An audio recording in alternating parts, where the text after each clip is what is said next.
Well, that was an amazing location for an amazing celebration. We are almost through our series, Moses, Friend of God. And kids, our word today is the word blind or blind spot.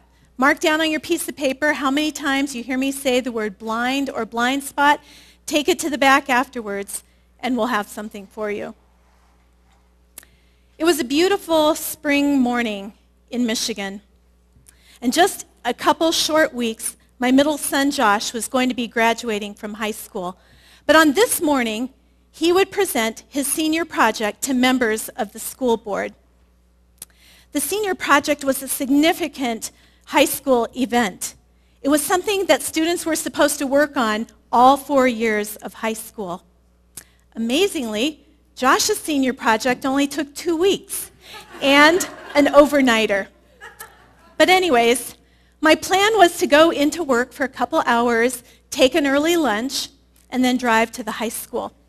But about an hour before I was going to leave, it started raining really hard, the wind picked up, and then everything became still outside, and the sky turned an eerie green.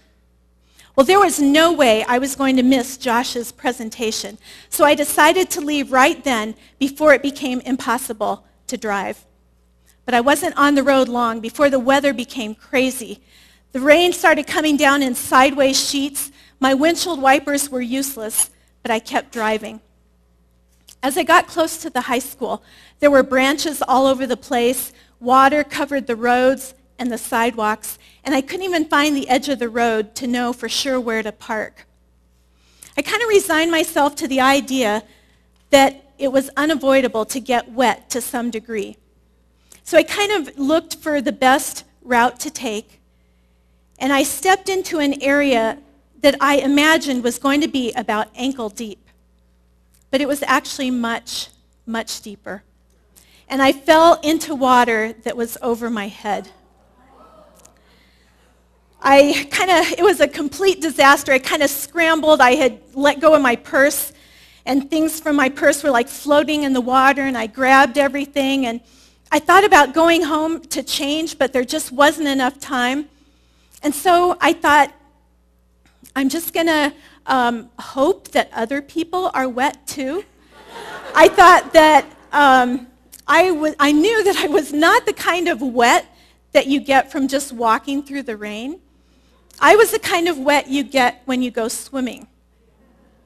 I made my way to the main doors of the high school and went in. I was walking barefoot through the halls, carrying my dripping shoes and my dripping purse and wearing my dripping clothes. And I thought, hopefully, no one will recognize me. But there were many. Hi, Mrs. Engelmeyers.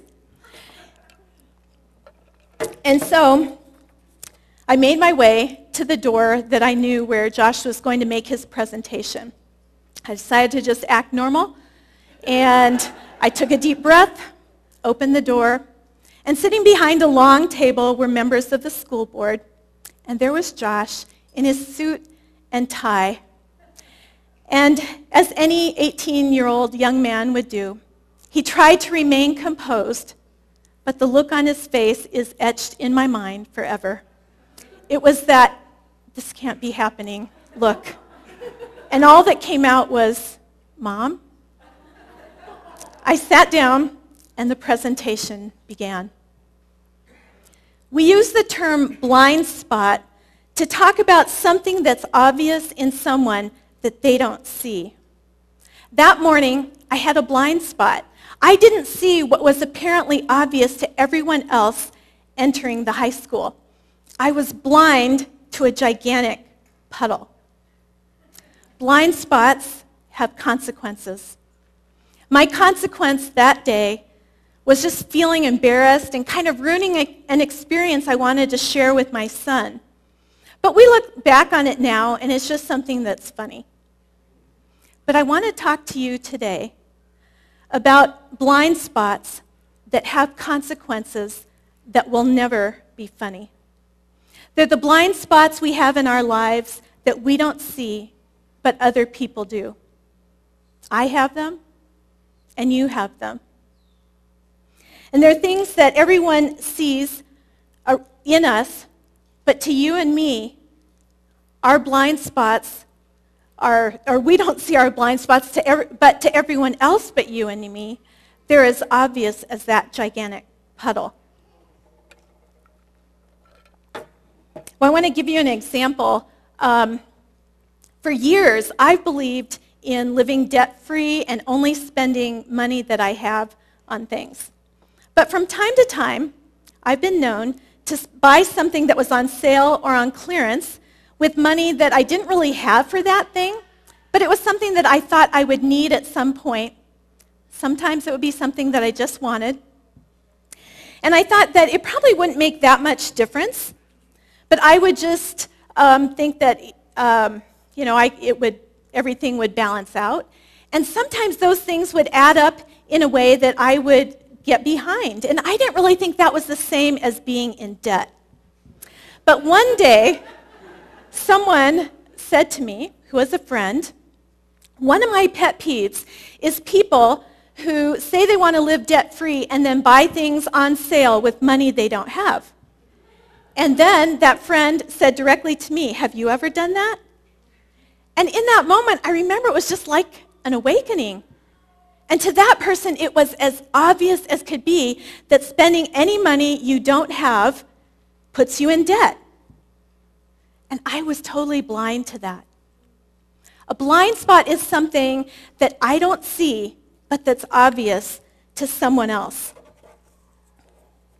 Probably every one of us wants to grow to treat people more like Jesus treated people.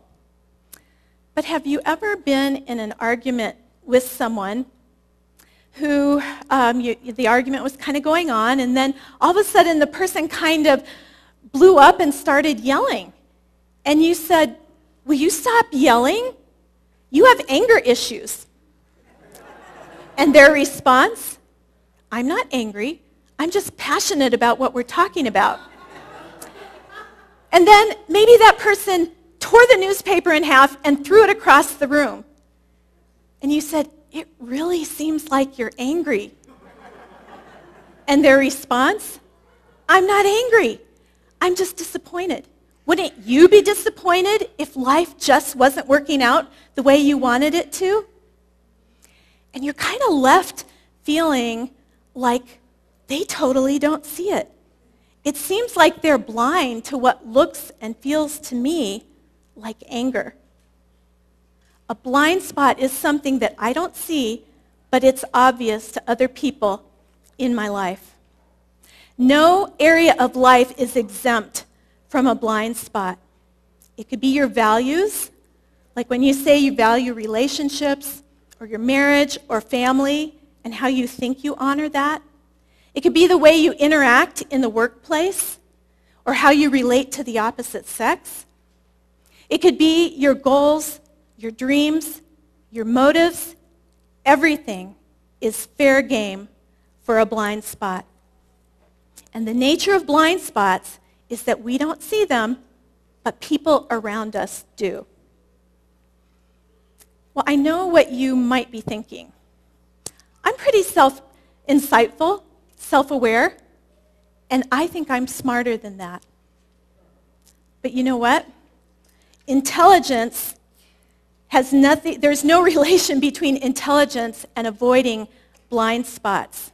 In fact, the higher your IQ, the more susceptible you are to blind spots because the strength of your logic holds you more firmly in your positions and beliefs. Human beings have an innate ability to believe something, like wanting to be debt-free or wanting to treat people like Jesus treated people, and at the same time live contrary to their beliefs. It's not something that we learn. It's something that we're born with. The consequence to blind spots is that they keep you from living your potential and from experiencing intimacy with God. So if you want to treat people the way Jesus treated people, but you have a blind spot of anger in your life, your potential for reaching your goals and dreams and being the person that God designed you to be is completely at risk because your anger leads you to treat people in ways that are hurtful. And because you have a blind spot of anger in your life, the way that you relate to God is compromised. You might tend to become bitter and unsure about God, and your ability to be intimate with him begins to shrink. As surely as we're human, we have blind spots. But it's not hopeless. Today we're going to see that even Moses had blind spots, but God has ways of opening blind eyes so that we can live to our potential and experience intimacy with him. Our story today on the life of Moses is in Exodus 18. And it begins in verse 1. Now Jethro, priest of Midian and father-in-law of Moses, heard everything God had done for Moses and for his people Israel, and how the Lord had brought Israel out of Egypt. After Moses had sent away his wife Zipporah, his father-in-law Jethro received her and her 2 sons. If you were with us early in this series on Moses, you remember that when Moses left for Egypt, he had his wife and his 2 sons with him. And then following an unfortunate incident along the way, and possibly because Moses thought that his wife and sons might not be able to handle the experience, he sent them back to be with her father, his father-in-law, Jethro. So let's continue in verse 5. It says, Jethro, Moses' father-in-law, together with Moses' sons and wife, came to him in the wilderness where he was camped near the mountain of God. Jethro had sent word to him, I, your father-in-law Jethro, am coming to you with your wife and her 2 sons. So Moses went out to meet his father-in-law and bowed down and kissed him. They greeted each other and then went into the tent.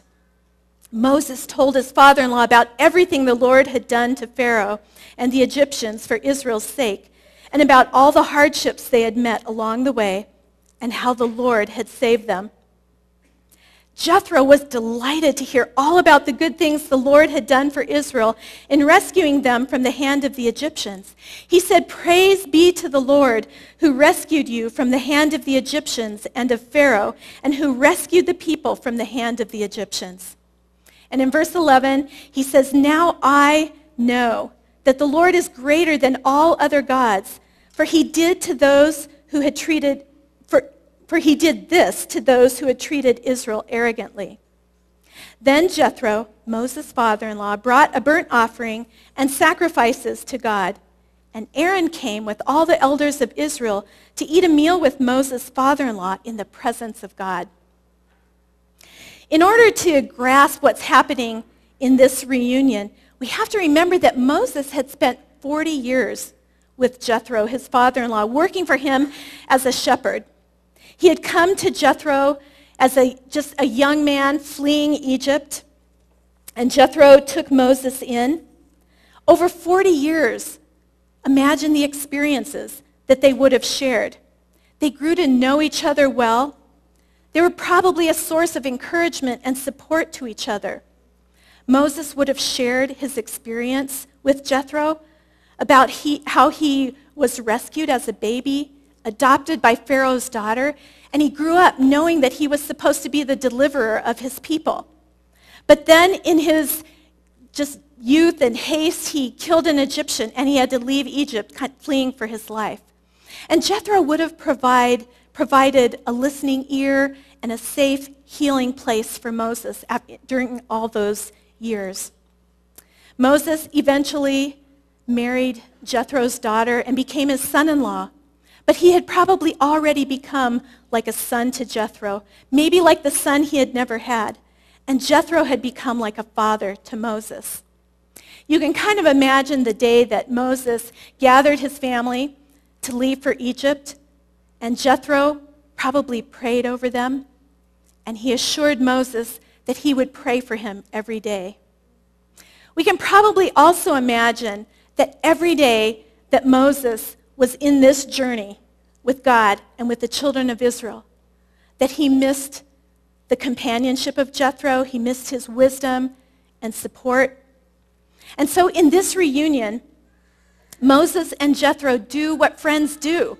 The Bible tells us that they asked how each other was. They told each other everything, and it says that Jethro was delighted and they celebrated together. And that's what friends do. And as any of us would do if we had a good friend visiting, we would just invite our friend to just spend the day with us. So the next day, Jethro does that with Moses. And let's continue in verse 13. It says, the next day, Moses took his seat to serve as judge for the people. And they stood around him from morning till evening. When his father-in-law saw all that Moses was doing for the people, he said, "What is this you're doing for the people? Why do you alone sit to judge while all these people stand around you from morning till evening?" Moses answered him, "Because the people come to me to seek God's will. Whenever there's a dispute, it's brought to me, and I decide between the parties and inform them of God's decrees and laws." Moses' father-in-law replied, "What you're doing is not good. You and these people who come to you will only wear yourselves out. The work is too heavy for you. You cannot handle it alone. Listen to me now, and I'll give you some advice, and may God be with you." Moses is living at a pace that's not sustainable or effective. He's in danger of burnout, and he doesn't see it at all.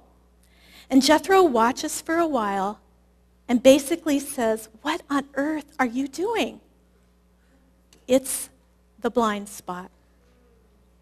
The obvious thing that other people could see that Moses couldn't see about himself, that would keep him from reaching his potential and from being able to enjoy intimacy with God. Well, Moses wasn't working like this because he couldn't think up any other way to organize things. Moses was very intelligent, and he had grown up in Egypt where there was a judicial system where judges were appointed by the Pharaoh. Maybe Moses thought that since these people had been slaves, that they were incapable. Maybe he felt this is how God wanted him to use his gifts. Or maybe he was just so overworked that he couldn't think straight. We don't know for sure, but we do know that it was a blind spot. Jethro saw it, and maybe others did too. Maybe Aaron saw it, and maybe Aaron said something to him, and Moses didn't think so, and he didn't listen. Or maybe Joshua saw it. Joshua had already led in at least one battle, and he would have known something about organization. Maybe he said something to Moses, and it didn't make any sense to Moses. We don't know that for sure, but we do know that if Moses had continued at the pace he was living, he would not have been able to live to his potential as a servant of God and a leader of the people. And his capacity to enjoy intimacy with God would have begun to get smaller. God uses people to reveal our blind spot to us. In verses 19 through 27, Jethro outlines an organizational plan. He tells Moses to divide the people into groups of thousands, hundreds, 50s, and tens. And then he suggests that he choose people to judge over those groups of people, and those people could judge all of the more routine matters, while Moses would remain God's representative to the people and take care of the larger matters. And Jethro is wise with his plan, and I love how verse 23 is written in the New Living Translation. Jethro says, "If you follow this advice, and if God commands you to do so, then you'll be able to endure the pressures, and all these people will go home in peace." Jethro recognized that God had done amazing things for Israel, and that God is the one Moses needed to hear from ultimately. He was a wise friend. And in verse 24, it says, Moses listened to his father-in-law and did everything he said. It wasn't the fact that Moses' friend shared a wise organizational plan that opened Moses' blind eyes. It was what happened in relationship with his friend that opened Moses' blind eyes. Because God uses people. Looks like I'm behind. God uses friends to reveal our blind spots. But it's not just any friend. Moses and Jethro shared what's called a spiritual friendship. And whether a spiritual friendship is with someone who's related to you, as it was with Moses and Jethro, or whether a spiritual friend is someone that God brings into your life, it's not what you do together that makes a spiritual friendship. It's who you are together. In his book, Sacred Companions, David Benner describes spiritual friendship as being together in ways that offer 3 gifts. And experiencing these 3 gifts with a spiritual friend is what opens us to blind spots that would otherwise keep us from reaching our potential and having intimacy with God. The first gift of spiritual friendship is called the gift of hospitality. And it's something that we would all recognize. Maybe we've been to someone's house, and when you leave, you say, that person has the gift of hospitality. And what we usually mean when we say that is that this person has a way of taking us into their home or into their space that's actually taking us into their lives. The essence of spiritual friendship is being able to just take someone into your life. And the way that happens is through the hospitality that we offer to the Holy Spirit in times of stillness. And it's through the Holy Spirit in us that we're able to offer that kind of stillness and take someone into our lives, offer that kind of hospitality. The gift of hospitality is a gift of safety. Think of feeling so safe with someone that you don't have to weigh your words or measure your thoughts. But you just pour yourself out, knowing that that person will keep what's worth keeping, and with a breath of kindness, blow away everything else. And you find yourself being real and sharing your deepest secrets, your darkest struggles, and your most desperate questions. You're accepted for who you are for the sake of who you may become. It's no wonder that that's the kind of relationship where we can see our blind spots. The second gift of spiritual friendship is called the gift of presence. Well, presence is something that's hard to define, but it's easy to recognize. When you're with a friend who offers the gift of presence, your friend has the ability to focus on you because he is setting some things aside. He's setting aside his own interests. He's not thinking of what he's going to say next. He's not judging you. He's not thinking about how to solve your problems or how to fix you in any way. Your friend means what he says. He believes what he says. And he shows what he feels. And you're changed by being together. And as spiritual friends, the gift of presence helps you recognize God's presence and respond to God in your life. It makes perfect sense that this is the kind of friend God uses to reveal blind spots in our lives. The third gift of spiritual friendship is the gift of dialogue. Dialogue is one of the deepest forms of connection that we can experience with another person. And different from conversation, where we exchange facts and ideas and we might debate something, dialogue is where we open ourselves to talk about what's really happening in our worlds. We explore together, we discover together, and we gain insight. Dialogue isn't only serious or intense or religious. Dialogue is any time we share about things that are most precious to us and things that matter in our lives. Dialogue is considered sacred because connecting in that deep way is something that only happens when God is present. It makes perfect sense that it's this kind of friend God uses to reveal our blind spots. What Moses experienced with Jethro was a spiritual friendship.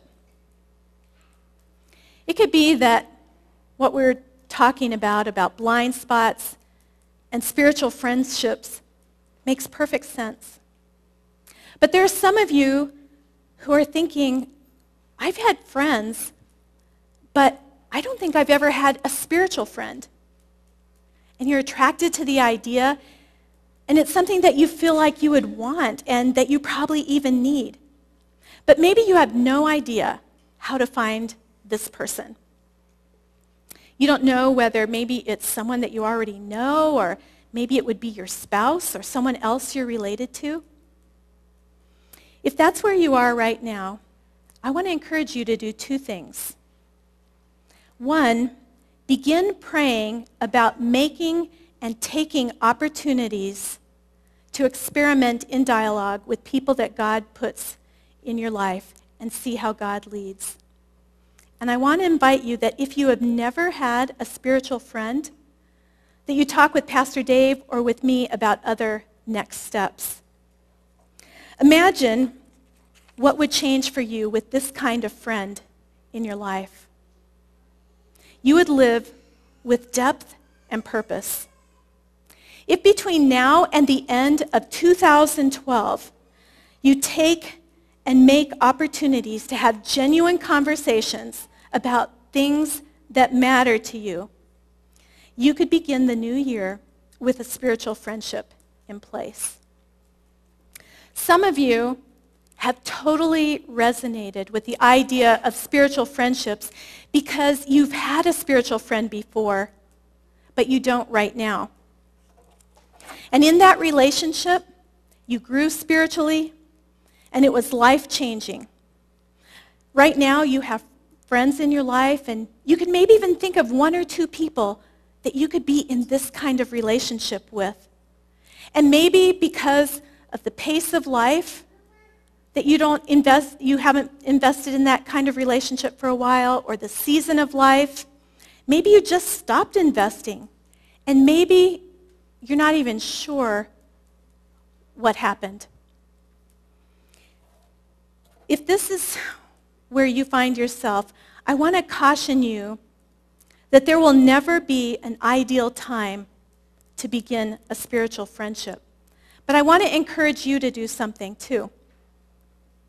I want to encourage you to begin praying and journaling, if journaling is something that's meaningful to you, about what you're feeling right now, about a desire to be back into a relationship that has been life-changing to you in the past. And I also want to encourage you that between now and the end of 2012, that once a month, which would only be 4 times between now and the end of the year, that you would make a commitment to meet with one of your friends that you feel you could be in this kind of relationship with, to have a genuine dialogue about things that are precious in your life and things that matter to you. Imagine having a spiritual friend again. Someone that would be in a relationship with you like you've experienced in the past that was once life-changing. And imagine beginning the new year with a spiritual friendship in place. There are some of you who completely resonate with the idea of spiritual friendship because it's something that you enjoy. You share life with someone right now where you're there for each other, you celebrate together, you welcome truth from each other, even truth about blind spots. If this is your experience, thank God for it. Guard the friendship and commit to continue to grow in the gifts that you offer to each other. And I would encourage you to pray for opportunities to share your story and be someone who encourages other people to invest in spiritual friendships. I wonder if you would imagine with me what Newday might become if every adult and every student invested in a spiritual friendship. This would become a community where one helps the other see things that we don't see ourselves, and lives change. Imagine guests who come to Newday who, in addition to the warm and welcoming experience that they already find, would experience genuineness and safety because that's how we've learned to relate to each other. Imagine what our grow groups would be like, communities of spiritual friends, where our accountability would just be dialogue with spiritual friends. They would be communities of spiritual growth.